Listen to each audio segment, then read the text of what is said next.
किसी भी कॉन्सेप्ट की बहुत बेसिक अंडरस्टैंडिंग जो होती है वो आपको क्लियर होना चाहिए। ये चीज़ आपको समझ आएगी ये क्वेश्चन देखकर। पूछ रहा है कि separation of the isotope of uranium requires a physical method, यानी कि जो यूरेनियम के आइसोटोप्स है उनको सेपरेट करना, उसमें हम लोग फिजिकल मेथड यूज़ करते हैं rather than a chemical method. ऐसा क्यों? और फिर उसने 4 ऑप्शंस दिए।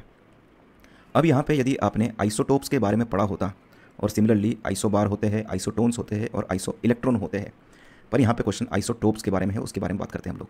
तो आइसोटोप्स आर दोज एलिमेंट्स जिनके नंबर ऑफ प्रोटॉन सिमिलर है पर there is a difference in number of electron.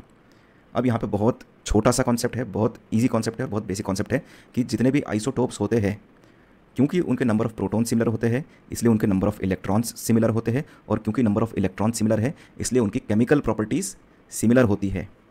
और यहाँ पे यही उसने पूछा था कि हम लोग केमिकल मेथड क्यों नहीं यूज़ करते यूरेनियम के आइसोटोप्स को अलग करने के लिए।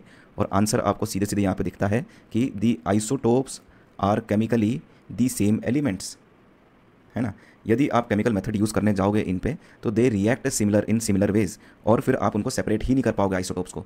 इसलिए भले वो यूरेनियम हो या फिर कोई से भी दूसरा आइसोटोप्स हो, आप आइसोटोप्स को केमिकल मेथड से अलग कर ही नहीं सकते हो। सो आई होप कि यू गॉट द पॉइंट कि बेसिक कॉन्सेप्ट क्यों क्लियर होने चाहिए।